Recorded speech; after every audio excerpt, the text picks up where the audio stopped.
Today, 8 and 5, lesson 11, volume of a sphere like a basketball, like a baseball, like a ball, any kind of ball, round, perfectly round object.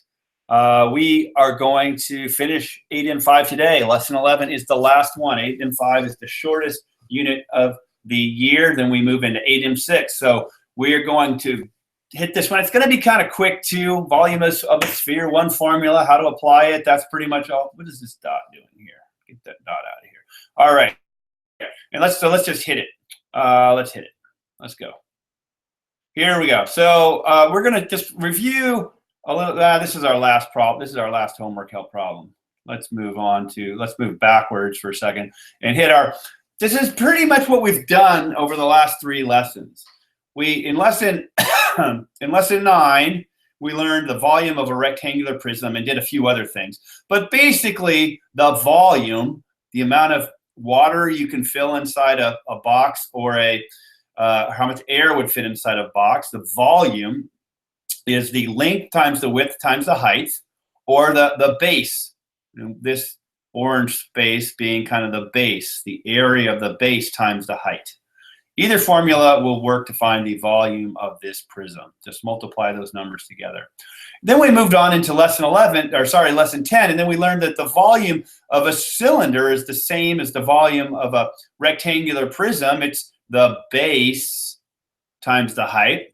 However, in this case, the base is calculated by pi r squared because our base is a circle. Our base is not a rectangle. So the volume of a cylinder is either pi r squared h, if you know what r is, but if you know what the area of the base is, it becomes base times height. So these two formulas both work.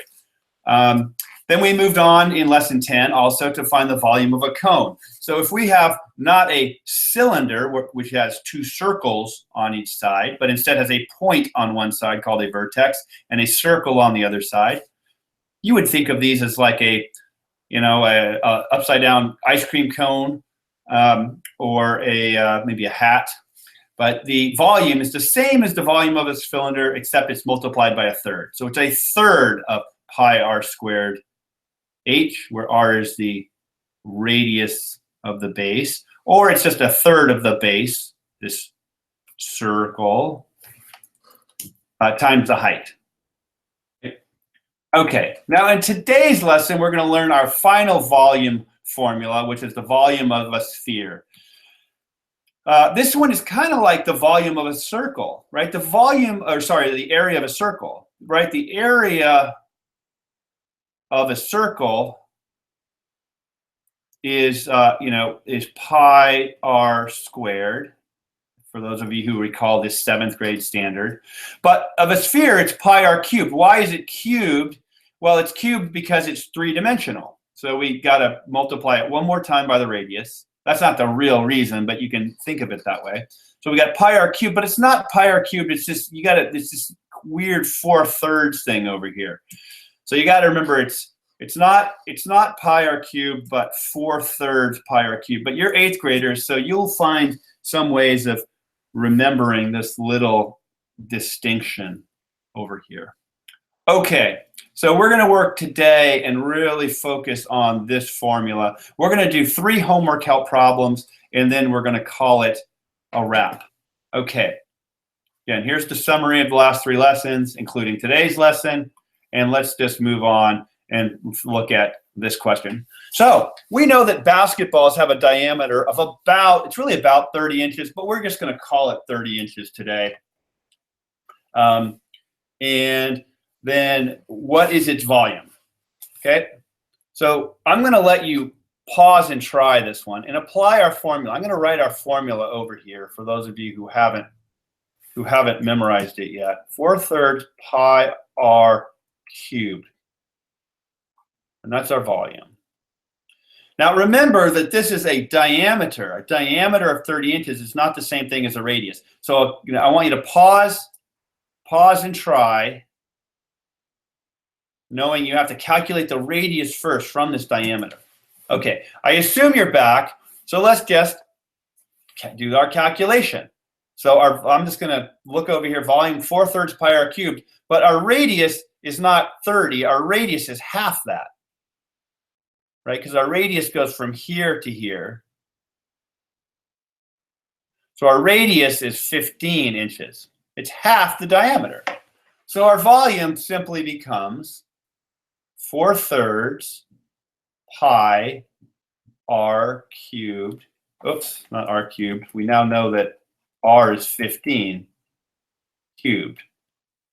So I'm going to do my calculator, and I'm going to say 15 times 15 times 15, and that's 3,375, but I need to multiply it by 4/3. So I'm going to multiply it by 4 and divide it by 3, and I'm going to get 4,500 pi. And what kind of units? Inches cubed. Pretty big number.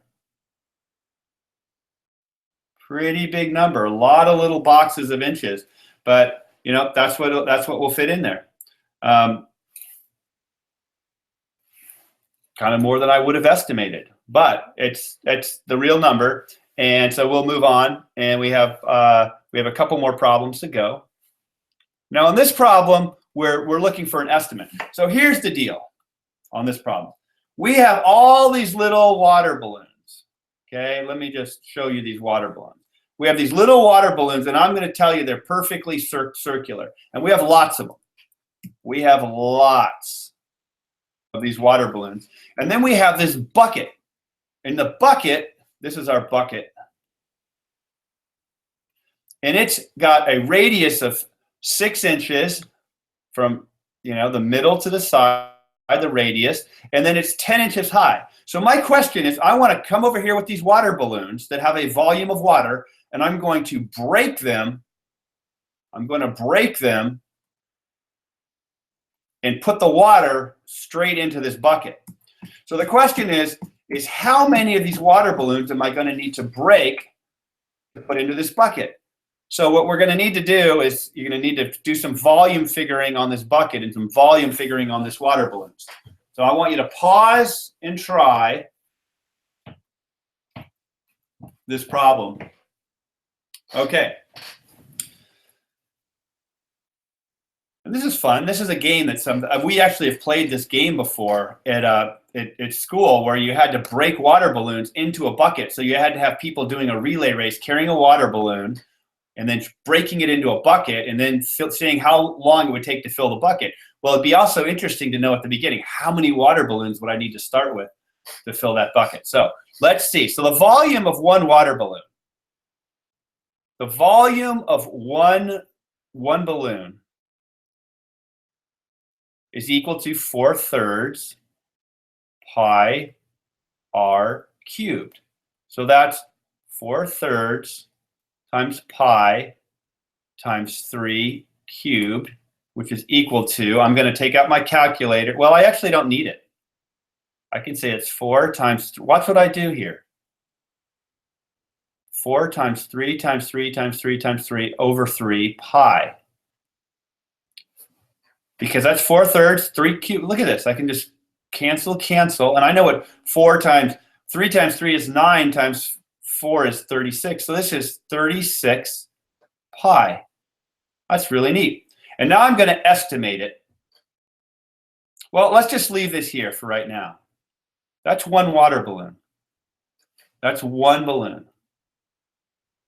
I might not need to estimate it all. So that's one balloon. Now let's see. This bucket over here, the volume of this bucket, I have to go back and remember that the volume is pi r squared, my base, times my height. So that's equal to pi times 6 squared times 10. Well, that's equal to pi times 36 times 10, which is equal to 360 pi. Good. Okay, so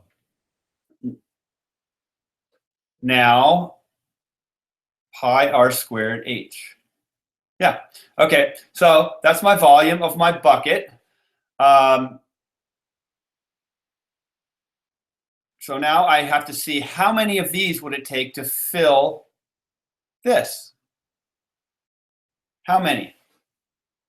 Well, I could divide, because if I have one of these, you know, 1 is 36 pi, 2 is 72 pi, and 3 is, you know, 108 pi. But the way that you can figure it out is you just say, well, if I have 360 pi, how many balloons would I need to fit in there? And the answer, look at this. This works out really cool. To cancel my pi's, 360 divided by 36 is 10.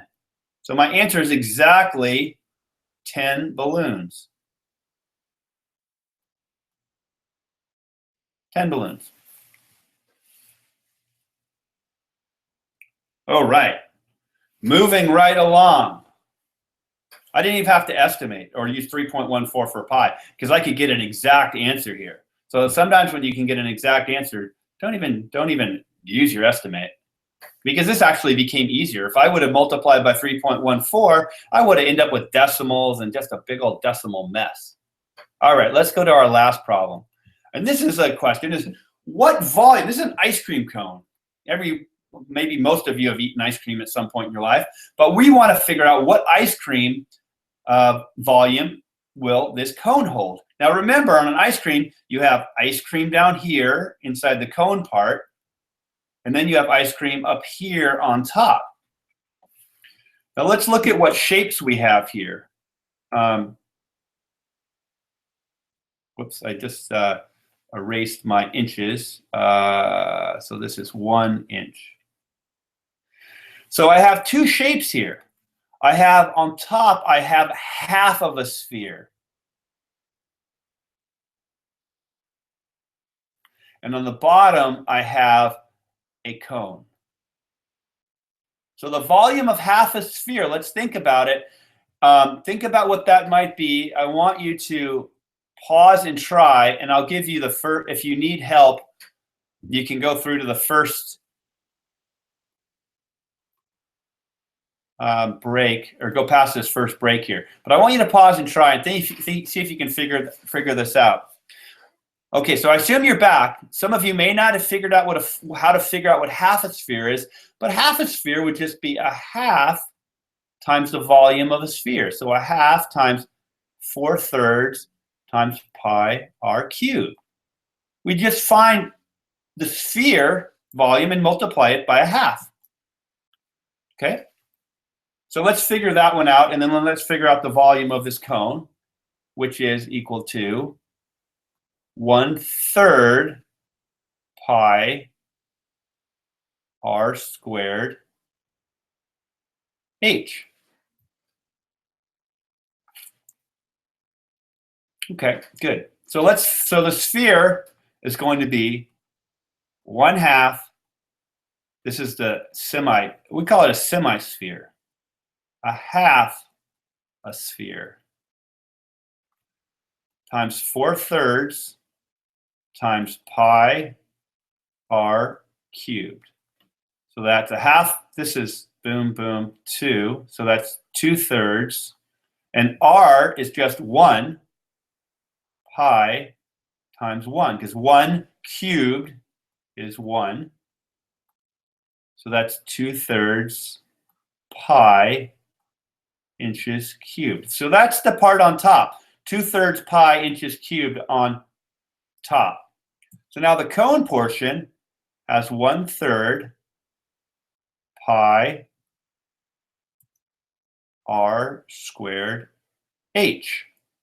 So that's 1/3 times pi. R is 1 times h, 4 inches. So 1/3 times pi, 1 squared times 4 is 4, pi times 4. So that's equal to 4/3 pi. So if we add that together, inches cubed. So 2/3 pi plus 4/3 pi is equal to how many pi's? It's 2/3 plus 4/3. pi.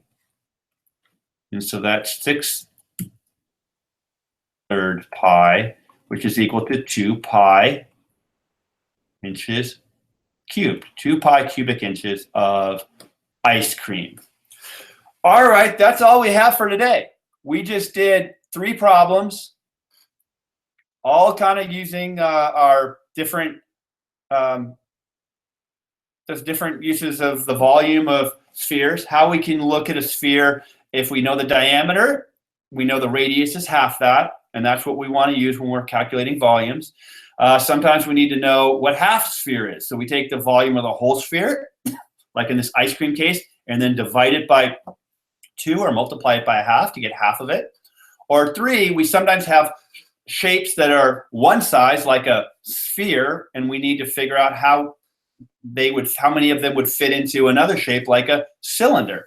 And that would be a division problem, but you have to find volumes of our bucket, you have to find volumes of our spheres, and then do a little bit of division. So over and out, we're done with 8 and 5. You know, here, let me see, done. Whoops. Done with 8. Whoops. Draw. 8 and 5. Done. Next up, 8M6. And I want you to give yourselves a hand for finishing 8M1, 2, 3, 4, and 5. We got 15 lessons left, and we will be done with 8M6 and the entire year of algebra. So congratulations for sticking with me.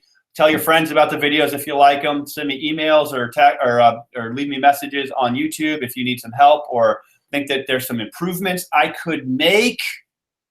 Subscribe, like, thumbs up, thumbs down, bad videos. If I do a bad video, thumbs down. But tell me why if you do that. Don't just be mean. And we'll see you next time.